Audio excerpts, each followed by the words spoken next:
Selamat datang kembali di channel Audian Audina. Di kesempatan kali ini seperti yang tertera pada judul videonya, saya sekarang bakal coba bahas tentang Haikyuu yang ternyata animenya nggak jadi dilanjutin ke season 5, tapi bakal diganti sama movie yang direncanakan bakal dibikin dalam 2 bagian.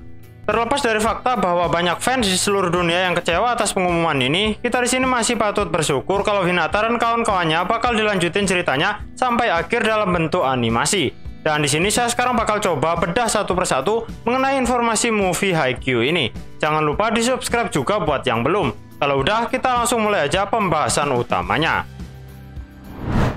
Seperti yang udah kalian tahu, kurang lebih 5 atau 6 bulan yang lalu, tepatnya pada hari Sabtu tanggal 18 Agustus 2022, secara resmi diumumkan kalau Haikyuu bakal dapat 2 movie lanjutan dari season 4-nya kemarin. Bahkan 5 hari menjelang pengumumannya saat itu, di website resminya udah ada jam hitung mundur. Beberapa fans mungkin udah positive thinking banget kalau itu bakalan jadi pengumuman tentang Haikyuu season 5. Tapi ya, pengumuman yang kita dapatkan adalah tentang Haikyuu yang dapat 2 movie terakhir yang diadaptasi dari chapter 293 sampai selesai. Sebenarnya saya nggak nemu sih informasi pastinya kalau bakalan diadaptasi sampai chapter terakhir atau enggak. Tapi dugaan saya kalau bakal sampai akhir chapter itu karena jika dilihat dari trailernya, ditunjukin kalau Hinata sama Kageyama bakal berhadapan lagi dengan latar cerita yang udah cukup jauh, yaitu ke time skip di mana Kageyama udah berseragam Suiden Adlers dan Hinata yang udah berseragam Musubi Blackjack Elves.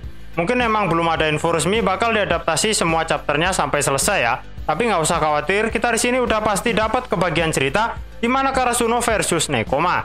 Dan itu aja bagi saya udah bakal jadi pertandingan terbaik di tingkat nasional buat Karasuno ya. Karena ya pertandingan ini udah ditunggu-tunggu dari sejak zamannya pelatih Ukai dan pelatih Nekomata saat masih jadi pemain. Udah begitu lama dan baru bisa kejadian sekarang tuh pertandingan di tempat sampah ini. Bayangin udah berapa puluh tahun coba. Oke, beberapa dari kalian mungkin gak setuju sama asumsi saya kalau pertandingan Karasuno versus Nekoma adalah pertandingan terbaik di jalan cerita mereka di tingkat nasional. Bagi kalian, pertandingan di mana Hinata lawan Korai mungkin adalah yang terbaik. Bisa dikatakan seperti itu sih, karena seru banget juga di pertandingannya itu Hinata bener-bener adu mekanik sama Korai habis-habisan. Tapi ya, tamparan di akhir pertandingan itulah yang bikin saya lebih prefer kalau pertandingan Karasuno versus Nekoma adalah yang terbaik. Bagi saya pribadi, pertandingan Hinata versus Korai itu adalah sebuah momentum untuk mengembangkan karakter Hinata ke depannya nanti agar dia belajar tentang teknik dasar dalam bola voli lebih lanjut. Secara logika nggak logis juga kan Hinata dan Kageyama yang masih anak kelas 1 SMA udah bisa melangkah jauh di tingkat nasional di tahun pertamanya. Apalagi sampai juara, nggak mungkin banget kan? Bandingin aja sama Bokuto tuh, dia aja yang udah 3 tahun ikut turnamen nasional malah nyesek di akhir kan? Jadi runner up karena kalah sama Ichibayashi di babak final. Oke, stop sampai sini dulu tentang pembahasan pertandingan Karasuno lawan Nekoma dan Kamomeda ya. Sekarang saya coba fokus bahas tentang isi dari 2 movie yang bakal ditayangkan ini. Dan anggap aja kalau 2 movie ini bakal mengadaptasi semua chapter sisa ya. Berarti mulai dari chapter 293 sampai 402. Kalau dihitung-hitung berarti kan ada 109 chapter yang harus diadaptasi. Bayangin 109 chapter diadaptasi jadi 2 movie. Entah gimana ya nanti cara kreatornya dalam mengeracik filmnya. Soalnya ini tantangan yang tergolong berat banget. Dan terlepas dari fakta kalau bakal banyak momen yang mungkin dipotong atau dihilangkan, mungkin bagi sebagian fans yang nggak baca manganya mereka mungkin nggak bakal sadar bagian apa yang hilang. Tapi yang baca manganya dan bener-bener paham betul alur ceritanya pasti paham banget bagian mana yang dihilangkan. Dan itu mungkin sedikit banyak bisa berdampak ke feeling orang yang nonton movie-nya. Kenapa saya berargumen seperti itu? Ya karena ciri khas anime Haikyuu ini adalah keajaiban mereka dalam membuat penonton merasakan apa yang mereka alami. Ingat dulu nggak awal-awal animenya di mana Karasuno kalah lawan Aoba Josai? Itu udah kayak tamparan keras buat para penontonnya kan? Bayangin aja Karasuno udah berjuang sekuat tenaga sampai jatuh bangun, tapi tetap aja kalah di akhir pertandingan. Bahkan di forum-forum berbasis fans Haikyuu, sampai ada yang berkomentar kalau saat melihat Karasuno kalah itu terasa begitu menyakitkan kayak rasanya mereka udah gagal nyelamatin dunia aja. Padahal mereka ini cuman main volley aja loh. Nah, dari situlah kita jadi sadar inilah keajaiban Furudate Sensei dalam membuat penikmat manga Haikyuu ini sampai terbawa-bawa perasaannya. Dan itulah saya rasa nilai lebih manga Haikyuu ini ketimbang manga sport yang lain. Nilai jualnya ada di situ. Oke, stop dulu lagi tentang pembahasan keajaiban manga Haikyuu ini ya. Kita fokus menganalisis movie-nya sekarang. Nah, anggapannya 2 movie ini bakal berisi kurang lebih 109 chapter ya. Dugaan saya sih seperti ini.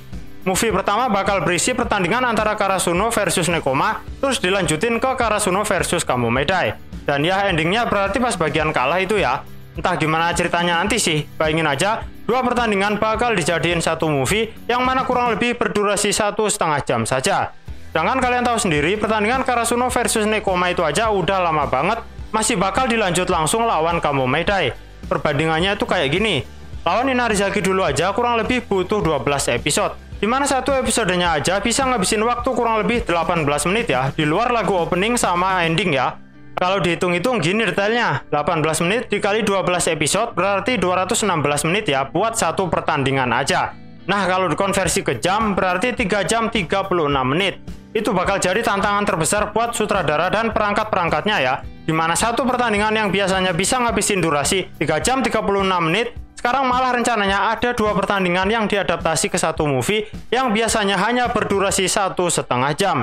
Gimana nggak puyeng tuh coba? Karena kalau hitungan saya tadi bener ya, berarti kan kurang lebih 2 pertandingan itu durasinya ngabisin waktu 8 jam. Dan itu harus disulap jadi movie yang berdurasi kurang lebih 1,5 jam saja.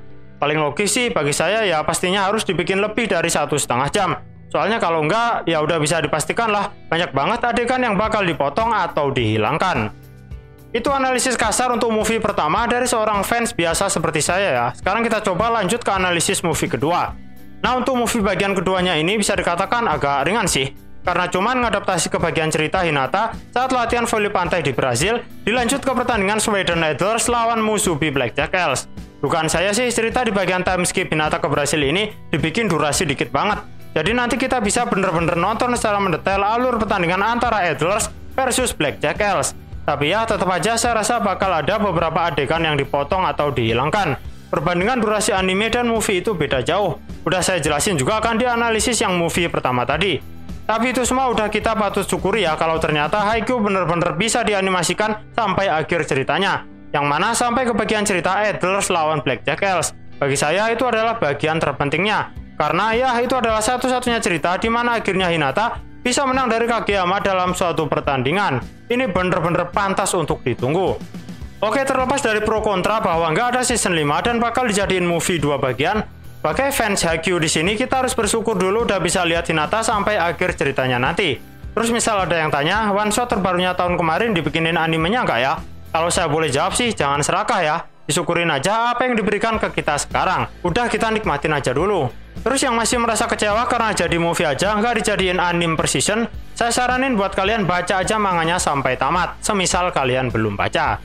Oke, itu semua yang bisa saya sampaikan di sini. Saya tekankan sekali lagi, apa yang saya sampaikan di sini berdasarkan dari berbagai sumber dan asumsi saya pribadi sebagai seorang fans Haikyuu. Jadi jika ada salah kata, saya minta maaf, dan jika ada yang kurang, silahkan kalian tambahkan. Bakal saya update lagi semisal ada info baru ya. Cek juga video saya yang lain. Terima kasih banyak, dan sampai jumpa lagi.